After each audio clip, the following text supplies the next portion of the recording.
সেতু নয়, যেন মরণ ফাঁদ, যে কোনো সময় ঘটতে পারে বড় দুর্ঘটনা। 1,10,00,000 টাকা ব্যয়ে 60 বছর মেয়াদী চুক্তিতে নির্মাণ করা হলেও 30 বছর না যেতেই সেতুটির বেহাল দশা, যেন দেখার কেউ নেই।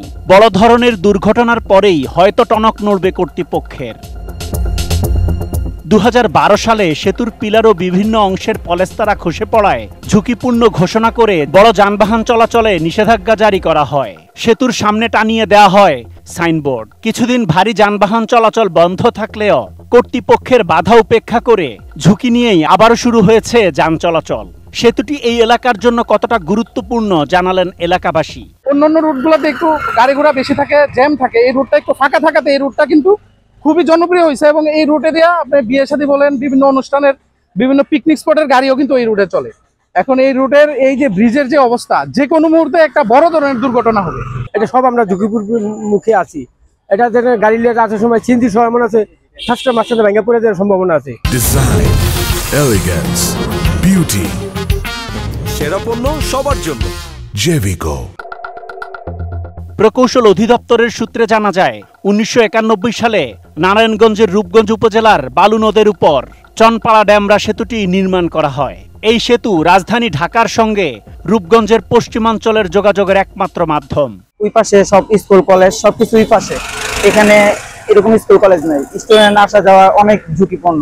যে একটা প্রাণ যাতে না হারায় তার আগে এই ব্রিজটা যেন সংস্কারের কাজ চলে। এই ব্রিজটা অনেক পুরনো হয়ে গেছে, আমরা চাই যে সরকার এই ব্রিজটা ঠিক করে দেয়। কায়েতপাড়া ইউনিয়ন পরিষদের ভারপ্রাপ্ত চেয়ারম্যান মোয়াজ্জেম হোসেন জানান, কোনো দুর্ঘটনা ঘটলে রূপগঞ্জের মানুষের রাজধানীতে যাওয়ার আর কোনো যাতায়াত ব্যবস্থা থাকবে না। ব্রিজটা যদি দুর্ঘটনা ঘটে তাহলে আমাদের জন্য এই ব্রিজটা, আমাদের এলাকার কোনো যাতায়াতের কোনো থাকবে না, ব্যবস্থা থাকবে না। এই ব্রিজটা আমাদের এই রূপগঞ্জবাসী তথা কায়েতপাড়া ইউনিয়নের আমাদের একটাই পথ, যেই পথ নরসিংদী বাইপাস রোডে যখন জ্যাম হয় তখন আমাদের এই রোডটা কত গুরুত্বপূর্ণ। তখন এই গাড়ি সম্পূর্ণ এই বাইপাস এই রোডে ঢাকা যাতায়াত করে, বিভিন্ন জায়গায় যাতায়াত করে।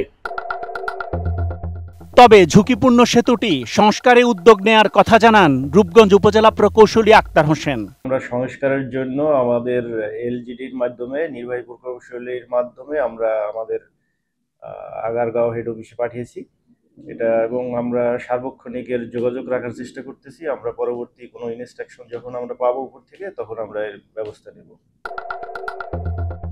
দুর্ঘটনার পূর্বেই পুনরায় সেতু নির্মাণের দাবি এলাকাবাসীর। Asad Bhuiyan, ATN news.